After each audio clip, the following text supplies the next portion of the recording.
So Kelly, you've mentioned that after working for toxic law firms in the past, being the CEO of your own firm has been life-changing. Can we talk about that? Yeah, definitely. I think just the difference in environment has been really great. I mean, one thing, obviously, having more freedom, and also being the one to make more of the decisions and being able to run things the way I want, I guess, but also have more control over the environment has just really been great. All right, I want to zero in on the toxic firms that you worked for. Not, obviously don't mention their names. Yeah, But yeah. what made them toxic? Because I think identifying that, labeling that will help other firms make better decisions when it comes to their firm. So what made them so toxic? I think one of the biggest things was definitely it was also like we were just expected to do a ton of work, which obviously that's fine. But I think it was very much like, oh, you couldn't be seen leaving before a certain, like don't walk out the door before 7 p.m., even if you have something going on, even if you got there super early, even if you were just there working on Memorial Day for them. It was very much that. And just like a not respecting how much I think everyone was doing and also taking on because it was a smaller firm the last firm that I was at, and a lot of people kept leaving, not just lawyers, but like other positions. So a lot of us were like juggling so many jobs. Sometimes I would go to court, not just to handle my normal court appearances, but I'd also have my car filled with things that I had to go like serve the papers, do all this filing and stuff as well. I'd spend hours in court some days and also like lugging that stuff around New York City. And it was never really even acknowledged that we were all doing all of this extra stuff. So I think just like the appreciation and also, I guess, to a level, it's like the micromanaging of like just trust us that, I'm always going to want to do the best that I can do and probably even more than that. But just give me the space because I know, I'm fine to stay super late when I know I have to get things done. But not every single day of the year is like, oh, I need to be here for 12 hours. Or like sometimes I have things to do or whatever. So I think just like more understanding of a work-life balance. That reminds me of a job I used to have where it was as a lawyer, and it was really interesting because me and another guy, we started at the exact same time. We started as interns, and then we became attorneys with them. And we would get there like 6:30, 7. It was like the latest we would get there sometimes. We'd get there super early. We would work to like about 6:30, and then we would leave. And then the owner started getting mad at us because it was like he wanted that FaceTime. And so what we just started doing was, okay, fine. We'll come in at 8:30. We'll work till 7:30, and you're getting less hours from us. Mm-hmm. So it didn't matter about working hard or not. It was just a matter about that FaceTime. Yeah, exactly. And sometimes, one of the partners, like usually both of the partners left pretty early, before 5. So that's even worse. But sometimes they wouldn't. So then we'd all just be texting each other like, when are they going to leave? Like it's 7, it's 7:30. Like, because it's like you can't leave before them. Yeah. So, yeah. So they would kind of create this environment where you all were just like, I mean, I'm guessing at that point you probably weren't doing a whole lot of work. You're just waiting to leave. Definitely, for sure. We're like, we already finished our work. We're prepped for tomorrow. We're good to go, but just waiting. So what have you implemented in your firm to make sure that you don't become that? Because I think it's interesting. A lot of firms, they'll pick up the bad habit and they'll then apply that to their new firm. How do you prevent that from happening? I think being really mindful of it. And also I think it's, something you have to learn, because one thing I did like about the firm that I was at is that I oversaw a lot of it. Like I managed a lot of the attorneys and handed out projects and things like that, and managed a lot of tracking things. And I like that because I like having the control. So I think then once I had my own firm, I'm like, okay, like yes, you can have control of some things, but you can't have control of every single thing. So I think some of it is also just learning, like, okay, you have to learn to be a different way, to have, a better result. And for me, I think a big thing of that is learning to let go, because not everyone's going to do everything the exact way you might do it. And it doesn't mean it's wrong. It's just different.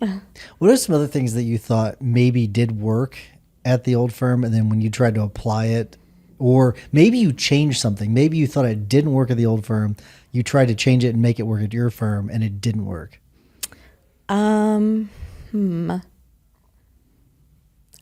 I think probably just some of the like operational things. I did try somewhat, I think, to have maybe some systems that they had and things like that. But, one, I'm doing a completely different area of law right now. And also just very different. I was in litigation. Now I'm transactional. So I think just learning that like even different tasks and things might require doing different things as well. What was that transition like? Because you go from, litigation, you're battling each other. That's how I feel. Like I'm just battling all day sometimes. And sometimes, and I didn't realize this until Jim Hacking, he had mentioned it to me before. You may not know who Jim is, but he had said to me, he goes, when he did litigation, he would sometimes leave, because he was asking me about it. He's like, do you sometimes when you go home, you feel more combative because you're battling all day? And I was like, and I never realized that, that's actually what happened sometimes. I would bring that home with me. Or there's times where I'll be talking to a client where we're battling each other sometimes, and I have to like remind myself, okay, we're on the same team here. We're not battling each other. Did you have to get over that when you went from litigation to a transactional practice? Yeah. Honestly, I feel like that is probably the biggest difference between working with litigation and then now, because I do feel like I was just, also some of this is just that I wasn't really the type of person that loved going to court and like doing that every day.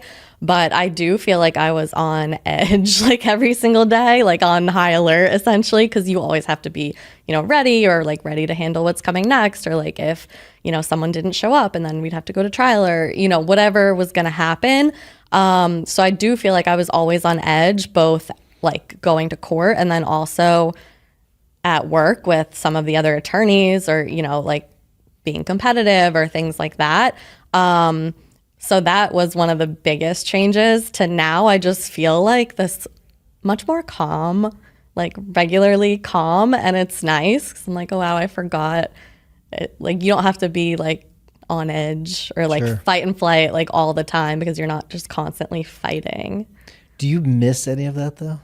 Sometimes I do. Like I definitely miss, because I think also it's the adrenaline of like when something good happens and you're really excited about it. Like it's not exactly the same. I'm for sure always excited when my clients get their trademarks registered. And, sometimes it's a little more heightened if I've like overcome a really difficult refusal. So then that's exciting, but it's still not exactly the same as like when you go into court and you're arguing with someone and then the judge is like, goes with you. That's definitely like fun. Yeah. And sometimes even the arguing is fun. I guess that's why we're lawyers, because that's true. Kind of fun. Yeah. Sometimes I miss it. Yeah. So what made you want to pick up trademark? Like, why go to a transactional practice? Did you have experience with this before? No. So I definitely was interested in intellectual property. I did take some classes in law school, and those were more of my favorite classes that I took. So it's definitely something that I've always kind of thought about, but I actually just fell into the private firm that I had been at, and I didn't really intend to go into that area of law or stay, but then I just kind of just ended up staying there for years. So then when COVID happened, that's when I switched, because courts started closing. First, they cut our salaries. Then like they started letting us go one at a time, because courts were still closed into June of 2020. And then that's when I decided to pick up trademarks instead. And I spent that whole summer like learning even more about it than I had. And that's when I started my firm. So you used that as an opportunity. That's nice. Yes. What advice, let's say that this were to happen today, but you don't have the benefit of, everything shutting down, so you don't have that time. What advice would you give to people today that wanted to they wanted to go from like a litigation type practice to something like trademark day, to actually learn that area of law and then launch a firm? What advice would you give to them? I think there's so many people, or at least I've seen so many people, and like advice that you have to like quit and put 24/7 into building this business. And I think that's fine if you do. And I think for me, obviously that's what I did. Well, not quit, but had 24/7 to do it.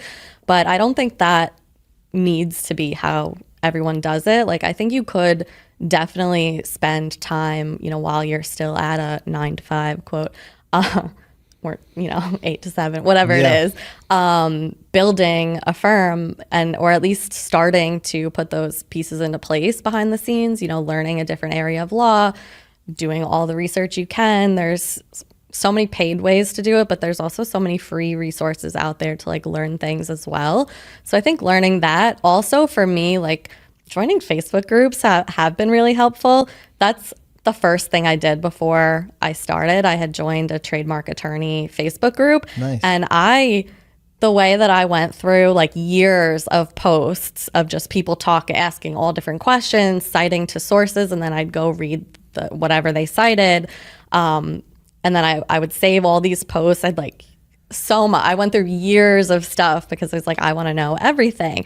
But it was really helpful. And also not only did I like learn about what I wanted to do, but I also learned a lot about, operational things, marketing, like firm questions as well, not just the law.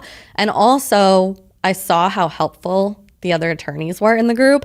And honestly, I think that is probably the number one thing that gave me the courage to do it, because people used to tell me, mainly my mom, since I went to law school, why don't you start your own firm? And I'm like, no, you're crazy.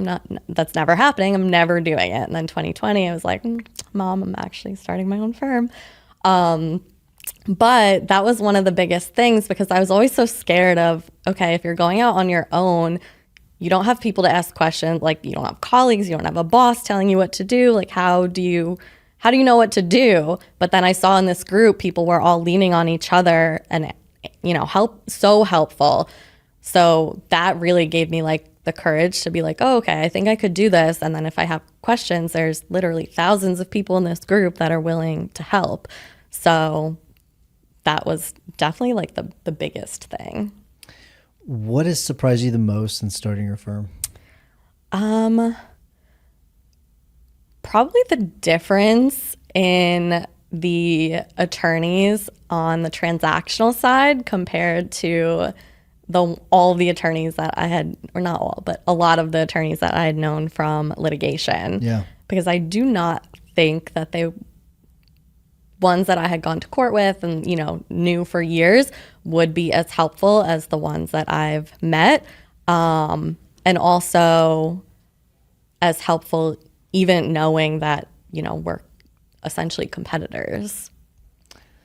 Why do you think that is? I mean, it can't just be as simple as, we're fighting all day in litigation. So, but it's got to be something else. Like, what do you think that is? I've wondered if, lawyers that like choose a transactional route versus a litigation route are like, have different, traits and things like that. Because obviously litigation, you have to be more, forward facing and, ready to argue.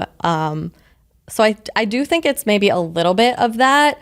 But I'm not sure. Like, maybe it's transactional, or at least to me, transactional seems like it's lower stress. So maybe that plays into it as well. But also I think the environment, because when you're transactional, you're not as day to day seeing the same people in court, even dealing with judges. Like I've had judges scream at me for once I got screamed at by a judge because I walked into court with my winter jacket on. I was like, it was snowing. I was cold. I did not know that this was an offense. So I think you know, when you're just dealing with those kind of things every single day. In Brooklyn, we had like 5 judges that would rotate however often. And we knew if we got one of them, like one of the 5, you'd get screamed at that day. No matter what, she would scream at every single person on the calendar. So I think just being in that environment, I think heightens it. So I think that plays a lot into it. Yeah, anytime you spend enough time in court, a judge is going to yell at you. And I've found that usually it's something that they did wrong, and it's not something you did wrong. It's usually something that's going on with them. Yeah. So I can think of every time that I've been yelled at by a judge, like yelled at, it's because of their mistake and not something I did. And it's like a total ego thing for them. They're embarrassed by what they did, and so they're taking it out on you. So yeah, I can completely, I can relate to that. I'm going to change gears because you wrote that the running of a law firm doesn't have to be done the quote unquote traditional way. And that includes the branding and marketing. So what do you mean by that? I think a lot of the, like, I guess when you would look at more traditional firms, things do tend to be a certain way. Even if you're like speaking to people that are designing websites or things like that, when they're doing it for law firms, you'll see like a lot of the websites a lot of them do share colors, you know, a lot of them are more like neutral colors or maybe blues. And everything about it is just more like very overly professional. And I didn't really want to do that. Also, I was starting as a solo firm. I was starting at home, like working in my pajamas. It was just like, and also I hated wearing suits to court. So I was very happy to get rid of all of mine in 2020. So I think that was one thing. And also I had already been on social media for a few years so I was a part-time fitness instructor. So I was doing that for years while I was working at a firm. I was like doing boot camp and spin instructor. And I had an Instagram that was for fitness, and I was connecting with tons of different fitness entrepreneurs. I would go to like fitness events and stuff in New York City. So I think also being in that space, it was obviously just a lot more casual. So I kind of wanted to stick with that. So that's why literally like I just renamed my Instagram to Lawyer Kelli one day. I was like, so actually we're pivoting from fitness to law. But I already had so many fitness entrepreneurs following me. Did that hurt your numbers? No, it actually was so funny because so many of them in the years since we initially met, some of them had continued to stick with fitness. Some went into social media, some went into like different marketing things, or, you know, branding or whatever other type of online business.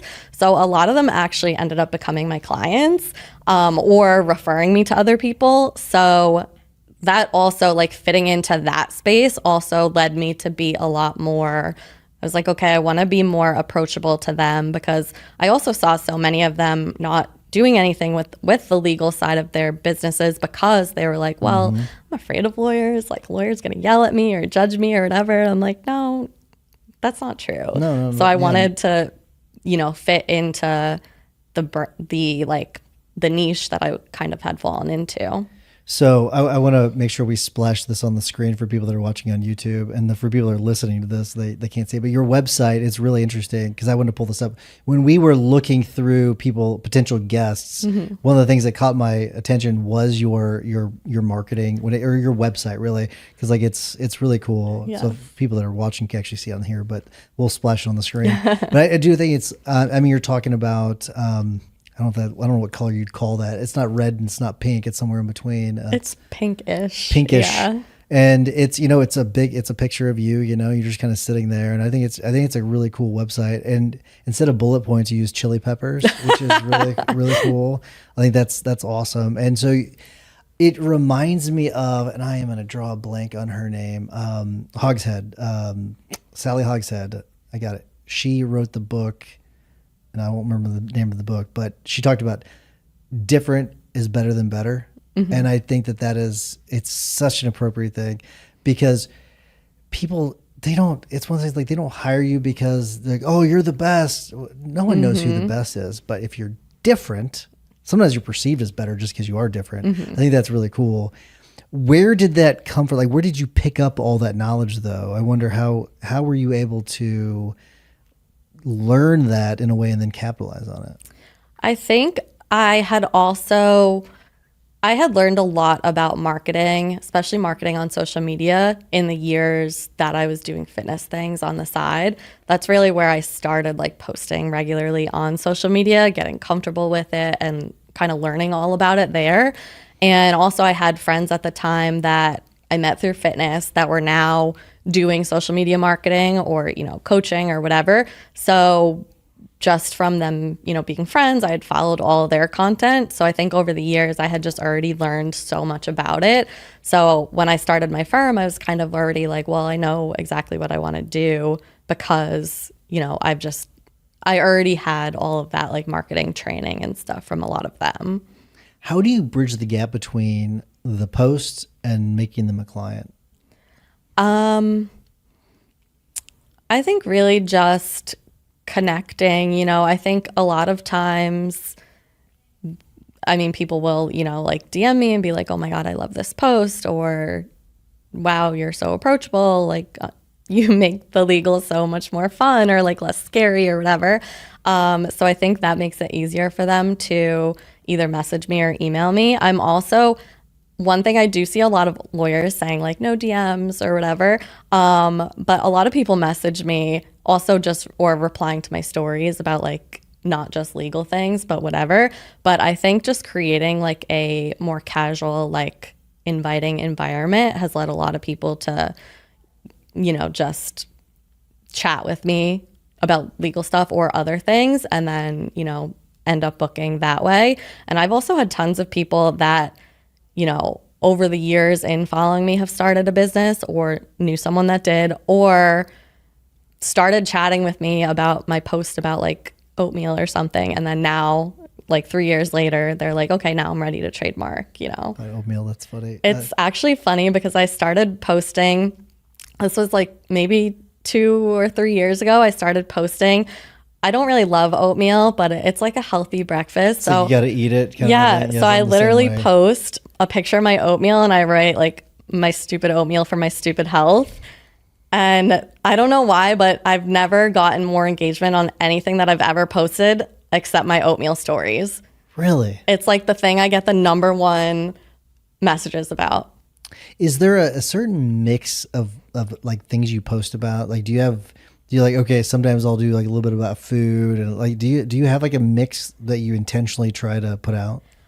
So for posts themselves, I try to keep it mostly legal related. Sometimes I'll put things about like travel or now that I'm living in Nashville, I'll put stuff about that. But for posts, it's definitely like 90+% legal, but my stories are where I show more of like my life. So that's where I'll post more about like things I'm doing or oatmeal or like my dog. So that's how I think people are like, oh, like one person wrote a Threads post about me yesterday and they were like, she's a Swiftie, so you should hire her. And I was like, oh, thank you. So nice. just like other things that people can connect with me on. And a lot of times that is why they end up hiring me because they're like, oh, I knew her from this. So I think the stories, I do post some legal stuff on stories. Now I feel like Instagram engagement is so bad. Sure. So it's a little bit different. I feel like I don't post as much legal stuff just because it won't get watched. But I do try to like post things because it does just make you more relatable. How do you stay up to speed on the algorithm itself? I am for sure chronically online. So I just I always see things. It varies with what app I'm chronically online with, whether it's like Instagram, Threads, or TikTok. But I do stay kind of up to date just from there.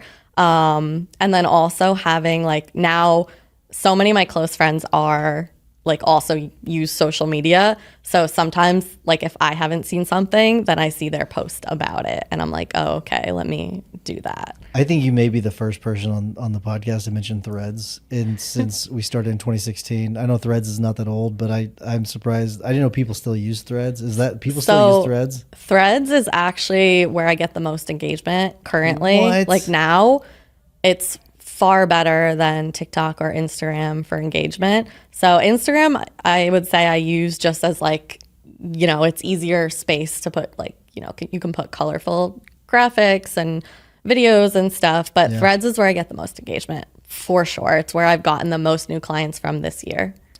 So this is your show, my naivete when it comes to Threads. Like, does it mix with Facebook and Instagram, kind of like Facebook and Instagram do? Because like if you post a video on Instagram, it'll also play on Facebook. Does it do all that with Threads? So Threads, I think it depends on people's settings. Sometimes like if you're scrolling Instagram, sometimes it will show you things like from people's Threads posts, but not always. So I don't really know how that works. It just like sometimes, but you can go like from my Threads. If someone sees my Threads profile, they can click on the Instagram button and go see my Instagram. So I've seen some people put where they'll post like, get my free such and such from this website. Like it's part of their whole funnel. Like, do you do anything like that? Is it effective? I have that like in my bio. I have like a link, and one of the things in my link is like a free lead magnet.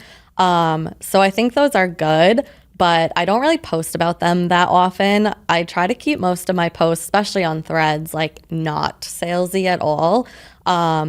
Usually it's unrelated things that people find me from, like talking about random things or Nashville or something. Isn't it bizarre how like there's like with social media, sometimes it's just random things that they will find you about, and that's how they ultimately end up becoming a client. But that's also what makes me so uncomfortable about social media when it comes to a marketing campaign, because a lot of it's unpredictable. It drives me crazy.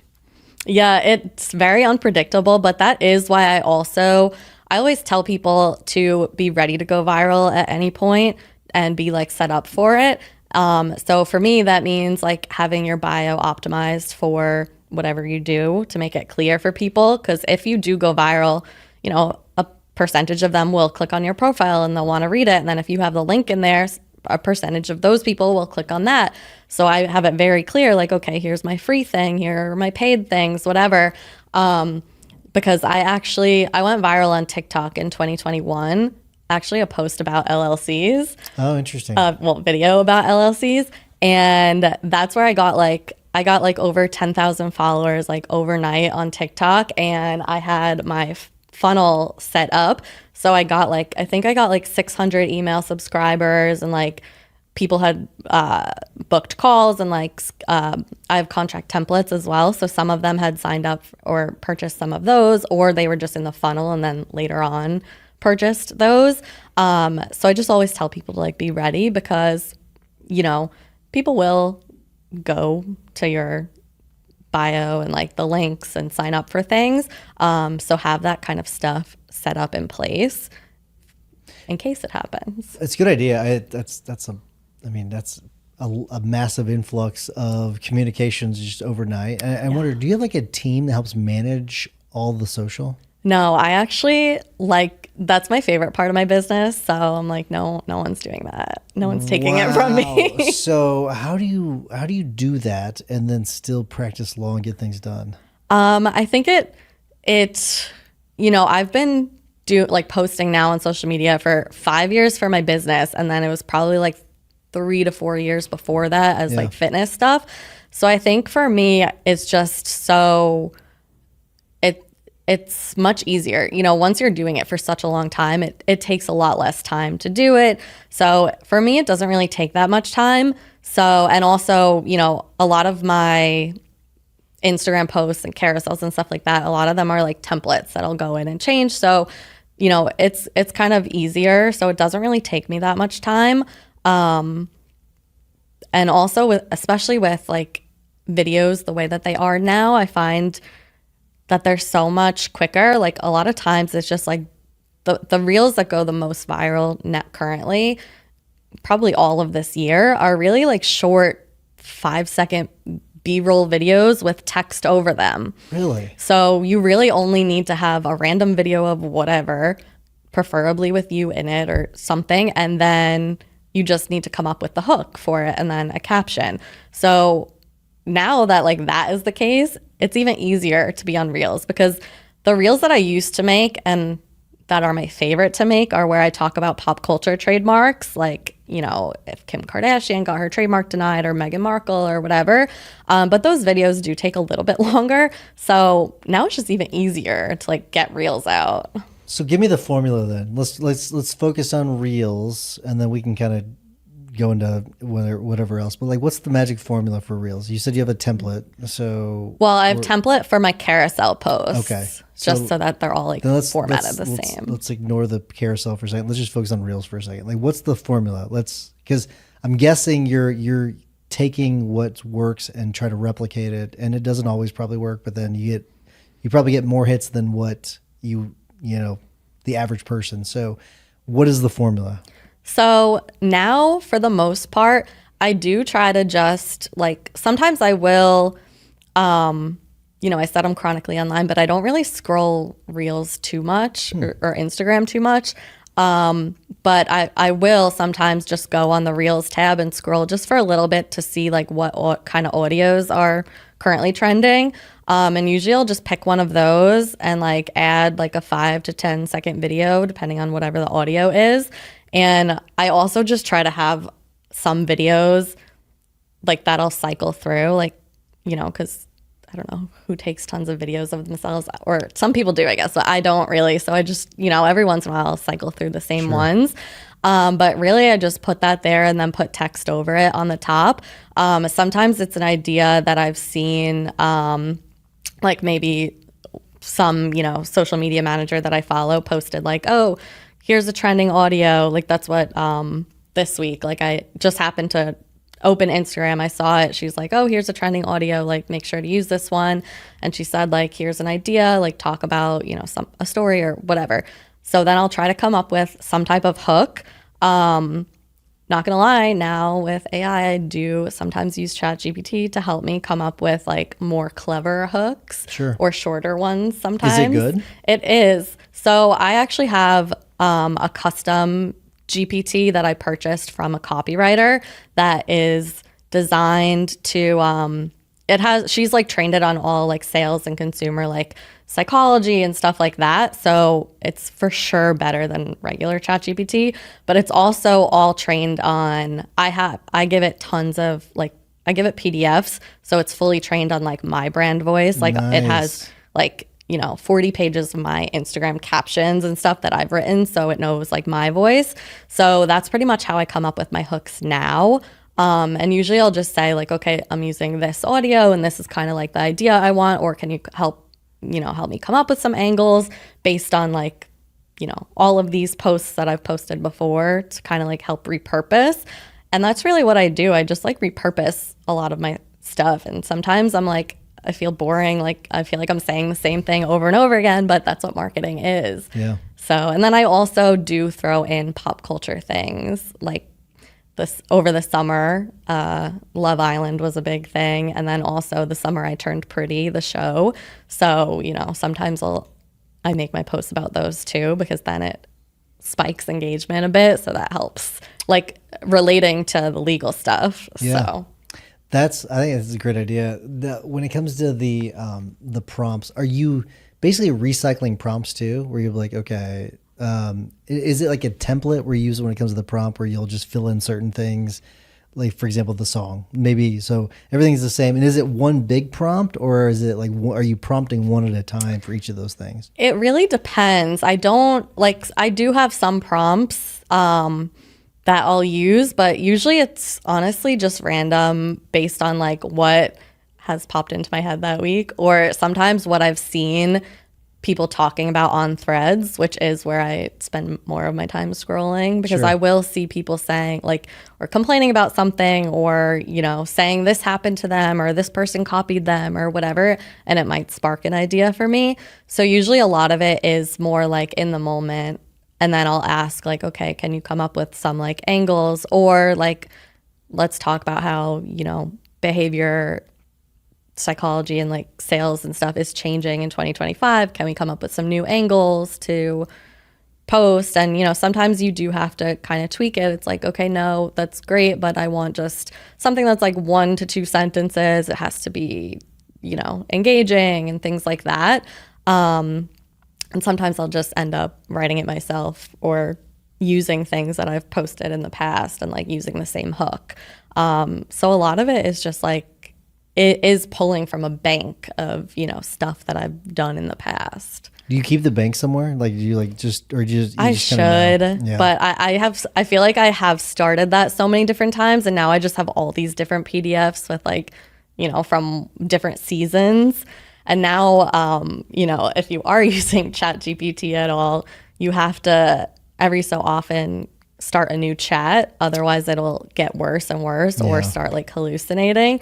So now I try to like start a new one every month and just try to like, I have to feed it back my information. Oh, that's interesting. So you're having to redo a bunch of the stuff that you've already done. Some of it, yeah. Because then I'll notice like, it's giving me not good things anymore. And I'll be like, okay, it's time to start a new chat. What makes a good hook? I think it's just something that is quick and engaging. And I think it also takes a lot of testing. There's plenty of times my posts have flopped, and I think it's just trying different things.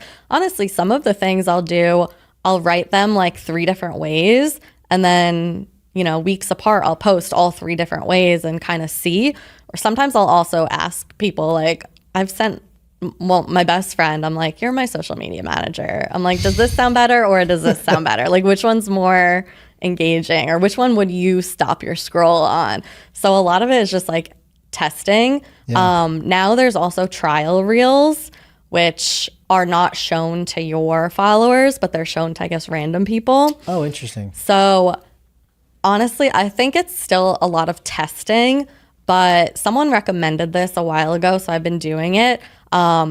Basically, as soon as I create a reel and like, I have it in my drafts, I duplicate it, and then I'll post one to my regular feed and one to my trial reels.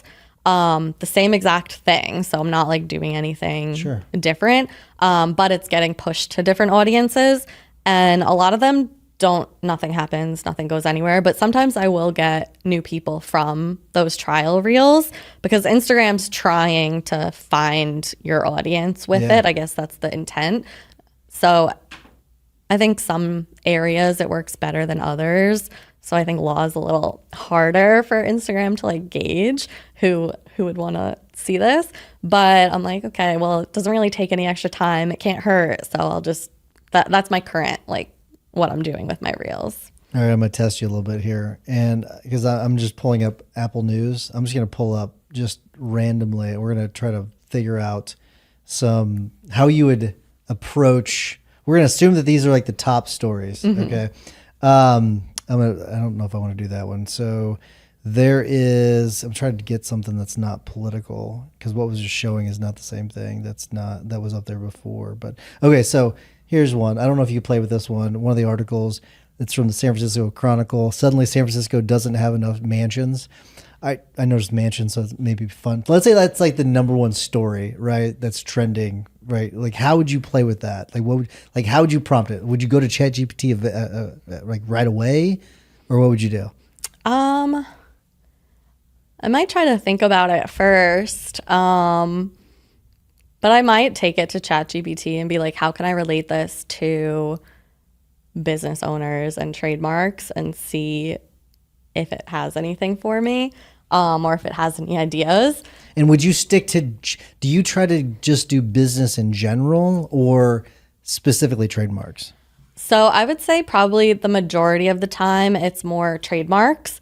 But I do try to do like more business in general kind of posts as well, especially just because that is relatable for more people than just those looking for a trademark, or also relatable to like current and past clients that have already hired me. So yeah, I would say it's like more trademarks, but some business. as well. Okay, so let's say I'm gonna give you some more fake hypotheticals. So let's say the articles, suddenly San Francisco doesn't have enough mansions, right? So let's say ChatGPT says that's causing less businesses to move to San Francisco because they can't buy a mansion because they don't have enough, right? So maybe how would you play with that? That's the result that it gives you.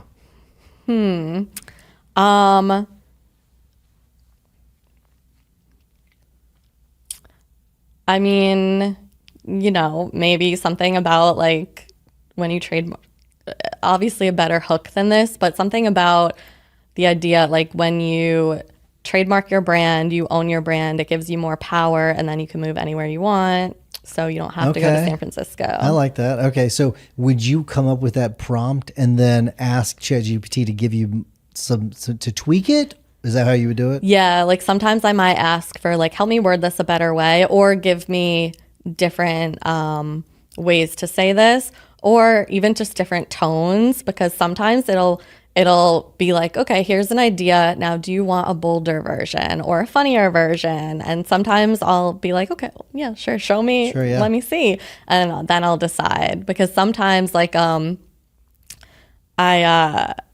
sometimes I'll just give it like a video that I have or something and say like, help me come up with like a funny way to relate this to trademarks.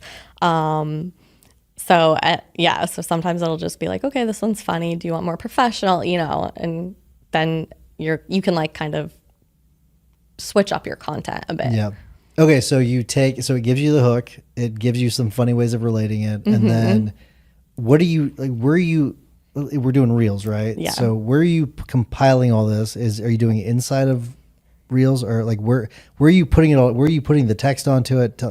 Give me the mechanics. Oh yeah. So so everything's in, the ChatGPT like log, and then I'm just going right into Instagram and putting it in. And typing it over the video and then putting a caption in. Sometimes I do have a lot of captions in my notes app. Because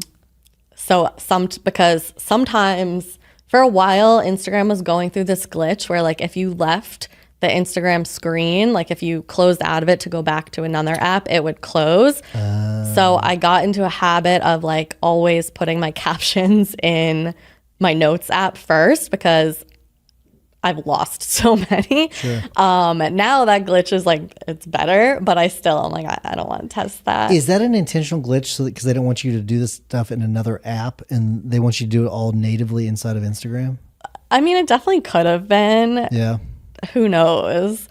But yeah, so I probably have like 800 captions in my notes app. Jeez. I think last year I tried to like go and put them in separate folders based on like trademarks, contracts, business, whatever. So at some point they were somewhat organized. Yeah. But yeah, so I do try to put that there. Also, it helps because then some days I'll be like, I don't know what to post, and I'll go in my notes app and I'll just type like trademarks and all my things will come up and I'll be like, oh, I'll post about that idea. That's a cool idea. So yeah. Okay, so you only can choose one social media platform to post on for the rest of your career. Okay. Mm-hmm. So we are in 2025. Which one are you picking and why? Threads. Really? Oh my gosh, this is crazy. Okay, tell me why. So one thing about Threads is I think one of the reasons why engagement is so good over there is because, if I'm scrolling my feed, I'll see posts from people I follow, but then I'll also see posts, if any of my followers have commented on those posts, it'll bring that person's post there. So my posts aren't just going to people that follow me. Anyone that comments on my posts, it's going to all of their followers also. So that's why I like consistently have the most engagement there.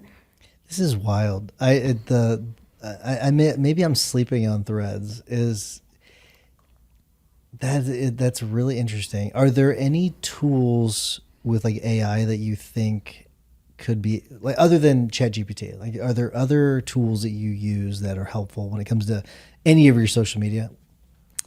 I don't really use anything else Wow. when it comes to socials. That's pretty impressive. Now, is the majority of your marketing dedicated to social, or do you focus on other things? Yeah, I do email marketing, but I'm not nearly as consistent with it as I am with social media. But I do have an email list that I try to email once a month ish. Yeah. So I do that. I did have my website optimized as best as I could, I guess, for SEO and things like that. I do have a blog, but I used to be fairly consistent on it. Honestly, I think this year I might have posted 1 or 2 blog posts. So I do want to get back into that. Podcast is also one. I think this is my 51st podcast. Wow. So yeah, that's definitely one also. So, all right, that's interesting. Because we're gonna dig into that a little bit. Because I have noticed that there are certain set of people that are really focusing on doing podcasts, and I sort of get it. Like we wanted to have you on, right? Mm-hmm. I think you're doing some cool things. But when it comes to coming on this show, like how would this show benefit you, or are you usually going on more consumer facing podcasts? So usually I'm going on podcasts where the audience is business owners, like small business owners that are usually not lawyers. That way, more of them are my ideal client. So yeah, that is probably the majority of my podcast. But I do think also that getting on other podcasts is still beneficial for referrals and just really building relationships and stuff. So yeah, that's where I think other podcasts can be helpful as well. You'll get a backlink from us too, so that'll be helpful. So we'll definitely be able to send that to your site, and plus it'll also be in the show notes.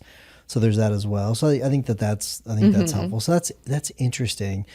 Can you tie directly leads to all your marketing channels? So are you seeing? Let's just focus on podcasting for a little bit. Are you able to tie leads and conversions to podcasting? So not always, because I do have a form when people schedule my trademark consultations, which is like, how do they hear about me? So some of them do say podcasts.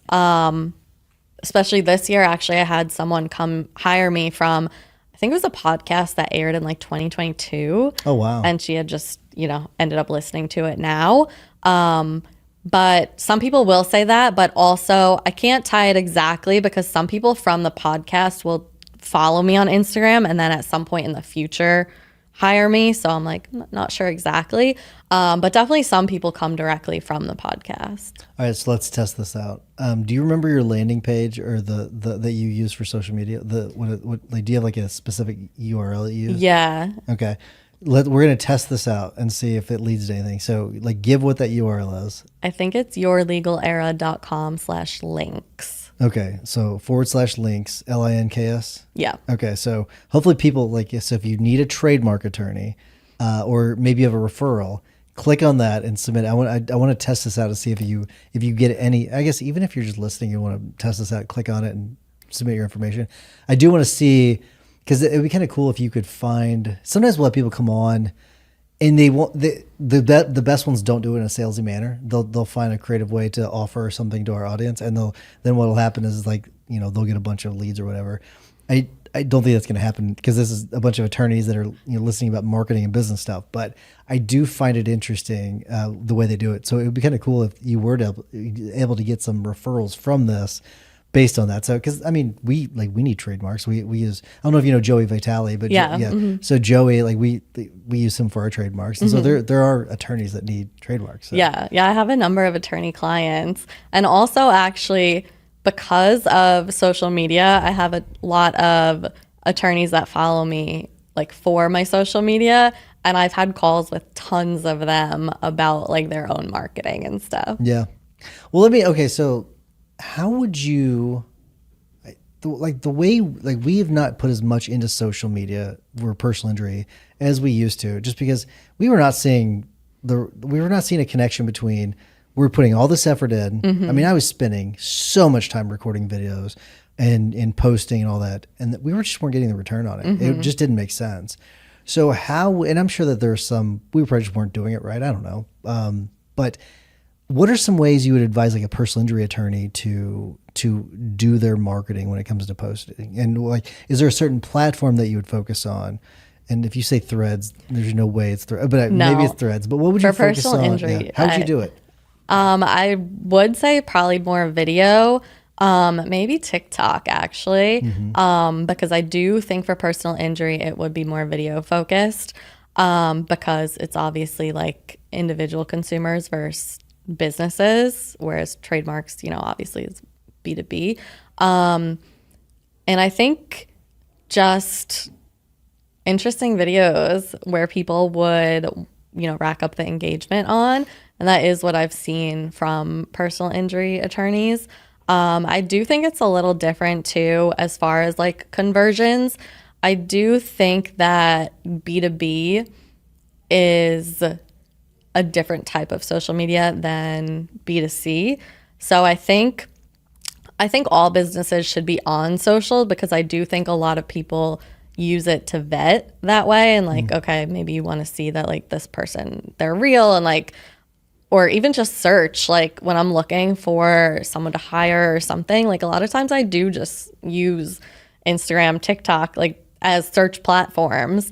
So I think everyone should be on it regardless of the amount, but I think like, B2B, I would definitely go heavier on the social media marketing. Have you tested out ever doing your own show for trademarks, or maybe more business focused, for generally business focused, and then mention trademarks, occasionally to target business owners? Have you ever thought about doing that? No, but I do. So one of my friends has a podcast. She's in HR for small businesses. Sure. So she does like consulting and helps people with all of that. So her podcast is HR related, but we have a special podcast that the two of us do through her podcast that's just pop culture. Nice. So every few months we record episodes because we both watch like Bravo and whatever. So, but we will talk about it from like a legal and HR perspective, from like, but whatever's going on. But that, like no client is going to come to me because it's not about trademarks, has nothing to do with trademarks. But it is like our pop culture way of like, we have something fun to talk about too. Don't sleep on that, because there's a lot of people like Bernard Nomberg. I don't know if you know him. He's an Alabama attorney, and he's like big into like baseball cards, and he started these like Facebook groups for like baseball cards, unrelated to law, but everyone knows him as I think he does workers' compensation, right? So in Alabama, like they all know him for that, and I think it does lead to him getting quite a few cases. Yeah. So don't sleep on that necessarily. Just make sure you plant that seed every once in a while that you are a trademark attorney. Yeah. Because it could lead to more cases than what you might think. Or matters. I guess you'll probably call them matters, don't you? Cases. I Cases, don't know. yeah, matters. It's like, I think if I were to go from litigation to transactional work, it would be really hard for me not to call it a case. I still call it a case. Yeah. Even though it'd be hard not to. Okay, so if you were to choose, let's say you had to get rid of everything. So you've got the podcasting part, right? You've got the website, you got the social, and you've got the newsletter. If you were to get rid of, so we already said you like Threads the most. So you have to get rid of everything but one of those. What would you get rid of? Or what would you keep? Besides Threads, what would I No, keep? Threads is part of it. So would you just, out of all of the everything, things, you can what only, would I keep? What would you, what's the only one you would keep? Threads. Yeah. Wow. But also, I think one reason I also like Threads is it does give me flexibility to like talk about whatever I want. Like I talk about everything and anything on Threads. Yeah. I talk a lot about Nashville. I talk about dating. I talk about my family. I talk about anything. And that's where I get so many connections from that end up then, turning into clients Okay, or so referrals. this is a great segue because I wanted to ask you about this a little bit more because I mean I've heard like the best way of approaching posting and on any platform is to kind of mix it up a little bit. Like you have different, like think of it like, your platform has like four legs on it. And so one of them might be Nashville, one might be dating, one might be trademark, maybe food or health or whatever it was, right?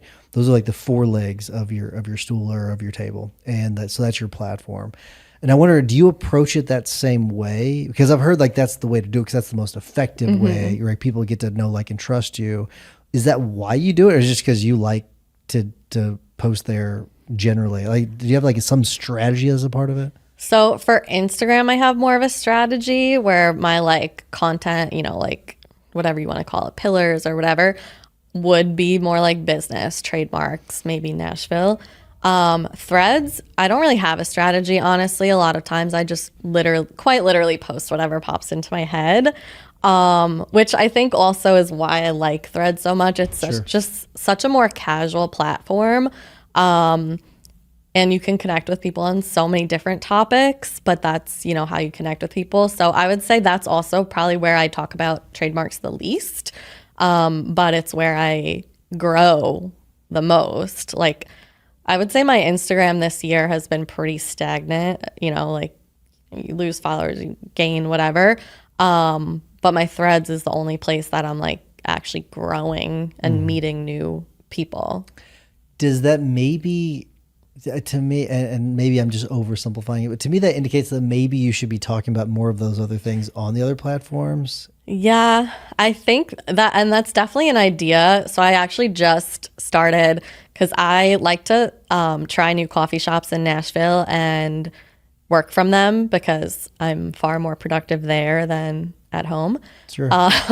So I've been making coffee shop videos and posting them on TikTok just because TikTok has always been more of a like, yes, I post about law there, but you can kind of like post other things. For me, Instagram always seemed more like, oh, you have to be more like legal focused. But I did just actually last week, I posted my first coffee shop video on my Instagram, and a bunch of people messaged me saying like, oh, they like that, keep doing that. So I am going to start posting like more things there too. I think you're onto something. Yeah. I think I can't wait to like see in like a year and like hopefully it's like blown up even more. You made a massive move from New York to here, to Nashville. That's where we are right now recording. And I wonder why the move and how did that affect business? Yeah, so I actually wanted to move to Nashville since 2014.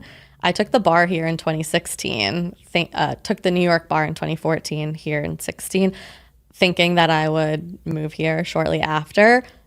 I didn't. I finally got here end of 2023, so it took quite some time. Yeah, those golden handcuffs on. It's hard to move. Yeah, I was just like, I don't know if I can do it. It's, so I finally did it, and I just really always liked this city. It's a I've beautiful visited city. so many I really times. like it. Yeah, so, it's a really cool city. Yeah. Yeah. But how'd that affect business, I wonder? Honestly, it didn't really affect it at all because since it is trademarks, everything's virtual. My clients have already always been all over the country since they connect with me mostly through social media. So it didn't really change it at all. If anything, I do think maybe it helped a little bit because when I was in New York, I wasn't in New York City. I was on Long Island.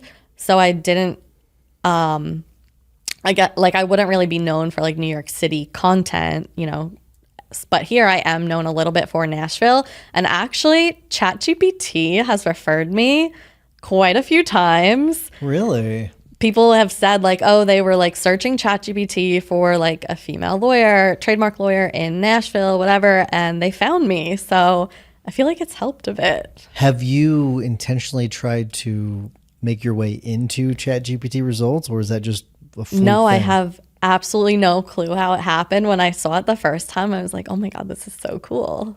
So that is interesting. I mean, I am convinced like there's practice areas out there that are just ripe for disruption, where you would go into certain areas. Like your whole marketing strategy could be you create a bunch of different website pages on different cities across the country that are the size of Nashville, not New York size, but like Nashville size. and just dominate. Yeah. And I think people do that for sure, especially with like Google ads and stuff. I definitely think people do that. Do you play with anything like Google ads? No, I haven't. I've tried Facebook ads in the past, but I've never done Google ads. Did you? I wonder what your success was like when it comes to the Facebook ads. I never really had any success. I did, and any ad person will be like, this is a no, don't do this. But I've actually only ever gotten results boosting posts on Instagram, and not like that's where I've found like my content I've gained new followers who then have sometimes developed into clients. But and I haven't done it in a long time because I don't know, I just like kind of forgot about it. But I would only ever boost a post that was already doing really well. And that kind of worked better. But whenever I've done ads, I've worked with like 3 or 4 different ads, like specialist agencies, whatever. But I feel like I've only ever broken even. So You brand yourself pretty boldly in a way, and you'll say things like "Don't f around and find out." Right? It's not usually what you hear, not usually not what you see. Yeah. And I wonder and I have no problem with it. It doesn't, but I have said cuss words on this show and gotten some text messages about it, and it's not. I mean, I don't mean to offend people, and I know you don't either. But so I have no problem with you posting about it. I think it's cool. I think actually I like the edge. Is there anything that you're afraid to post about though? Not really. I don't really shy away from posting things or like, saying the F word or whatever. Because my mindset has always been that you're always going to do something to repel some certain people. That's just like how it is. But I do think like being more of yourself and, standing in that is going to also, yes, it's going to repel some people, but it's also going to attract other people even more to you. So I think, for all the things that like the people that have said, oh, you shouldn't say that, or you should be more professional, or, whatever, which I've gotten tons of comments. Yeah. There are so many other people that'll be like, that's the exact reason why I hire you and recommend you. So it's interesting to me because you'll have people that specifically like cussing or something, or they'll talk a certain way, but on video they won't. Mm-hmm. They'll talk another way, and to me, that's just being disingenuous. That's not who you really are, and don't go judge someone because they're doing it. And that there's nothing unprofessional about it. Like to me, it's unprofessional and disingenuous for you to act a certain way whenever you're off camera, and then when you're on camera, you act another way. And I think that I kudos to you for being yourself. I do wonder about like politics though. Like, I try to be very like down the middle and very kind of vanilla when it comes to that, because it's like one of those things where like you can disagree about one topic. That's what's so crazy about politics these days. It's like one thing, just one. It could be a little thing to you, but to another person, they're done, and you may lose an entire side, right? An entire side. And I think that's so unfair, but I also think it's like, okay, that's dangerous. So I try to be very, very down the middle when it comes to that, not show politics at all. Do you treat it the same way, or Nope. do you same way? So I'm very political, especially on Threads. Yeah. Which is where I get the most followers. Yeah. But yeah, I would say I'm very political, and I have for sure gotten people saying like, oh, well, now you're losing me as a client, like after an election or something like that. But then I'll have 20 more commenting, well, you've got me now. So I do think it's that same thing of like, yeah, you're repelling people, but you're attracting other people even more. And personally, as a business owner, or also just as a consumer, I look to invest my money in, I guess, businesses that are more aligned in my values are. And I know a lot of my clients feel that way as well. So, I think a lot of my clients would not have hired me if I was silent on a lot of the things that I'm not silent on. Do you have like an avatar client, like an ideal client that you're looking for? Not like specifically. Really, it is just like any any business owner that, has a brand that they know that they are looking to keep. Yeah. Something that they're pursuing as a business versus like a hobby. And yeah, that's really it. I am very curious if you were to look at all of your entire roster of all clients you've ever had, like if there's like a common theme as like the type of business they are. There's a few. Online business is definitely a big portion of them, like online service-based business owners. I also have a decent portion of clients in the beauty industry. That kind of just happened because one of my good friends who she was doing like social media marketing and like business coaching, she ended up referring me to like a couple of people, and then they were in the beauty industry, and then it kind of just like spread. She was actually in Idaho, so like her friends in Idaho that were like in the beauty industry. Yeah. So I have like tons of beauty business clients in Idaho, which is just random. That's kind of cool. Or like also just that area Yeah. of the country. So yeah, that kind of just happened also. So it's my understanding that you created a DIY trademark course. Yes, I Okay. So did. what was the inspiration behind that? This is what we're going to wrap up. We're going to talk about this. And so what was the inspiration behind that? So I've always been very against telling people that they should or could DIY their trademark just because there's so much more that goes into it. Also, I always tell people the search that a lawyer does is really like the most important part of the process, to manage the risk level and also just apply in certain ways to like avoid problems during the process that sometimes you can't fix down the line. And I've also had tons of people come to me that, did DIY it or used LegalZoom or something. And I'm like, we kind of have to start over. So I was always really against it. But I think that people are going to DIY it whether we want them to or not. So I wanted to create kind of a resource that was more of a middle ground to help them DIY it, but actually have like my guidance. So like I go through everything. I show them how to do an actual like real search, to what to look at, how to do the application the right way, how to handle refusals, how to handle everything. And actually, so I launched it a year ago, and if you don't know, it typically takes about a year to get a trademark right now with the trademark office. And this morning I got the DM from one of the girls that purchased last year, my first client that purchased. She finally has her registered trademark, so that is Nice. exciting. That's awesome. So yeah. Congratulations. Thank you. That's really Very cool. exciting. Have you thought about shifting the course to make it targeted towards lawyers to teach them how to do it?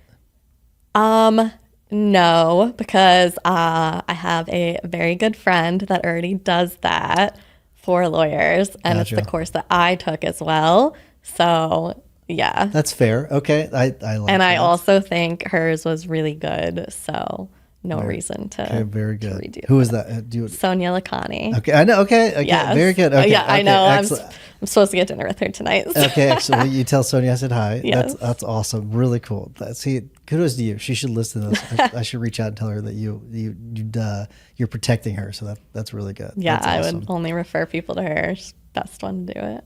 Okay, so here's my last questions about this. Are you worried? Does it worry you at all? Clearly, you're not worried, but I wonder if there's any part of you that worries that courses like that plus AI is going to cannibalize your niche. Yes, for sure. It's definitely always on my mind, especially, because I have my trademarks, but I also have my contract templates, which was kind of like a DIY way for people to get contracts without having to pay thousands for, a custom contract. But it was more niche, like a guest release template for podcast guests or, whatever it is. And I do think those have taken a hit since AI, because I do think people are more likely to use AI for their contracts. And I definitely think people are going to use them for their trademarks as well. I do think it's something that like I'm thinking about as like, okay, this is coming, AI is Yeah. getting smarter and smarter very quickly. I definitely think it's something there. It's also, I think, a reason though for having the course versus not having it, because I still think there are because there was always going to be people that were going to go to LegalZoom or DIY it. Yeah. That's never going to change. But I think there will still be people that'll be like, okay, I could use AI, but I still would rather have a lawyer or at least a resource from a lawyer. So I think that that's also kind of one of the reasons why I really wanted the course, because I thought, okay, maybe, who knows, maybe in a year or two, maybe there will be less people hiring me to do a trademark, but maybe there'll be more people purchasing my course and it can kind of like supplement that way. So that's my hope, at least, that if, services go down, people invest in the course more. I think that's smart. That's why I want to ask you about it, because it is a smart hedge, if that's what you meant. But I mean, even if you did it on accident, it is a smart hedge against that.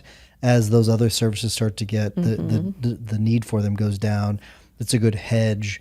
And I think that as us as lawyers, we have to start kind of thinking that way. Okay, can we hedge our bets because none of us know really what's going to happen in the next 10 years, but if we can start to hedge a little bit, okay, maybe we'll put a little more effort over in this area. We'll be a little more protected in 10 years compared to other people. Yeah, exactly. Well, thank you so much for doing this. Really appreciate it. Really enjoy this. I learned a lot about, and I'm so surprised by the Threads discussion. But thank you so much for doing this. You'll have to get on Threads. Yes, Kelli, thank you so much. Appreciate it. Yeah, thanks for having me.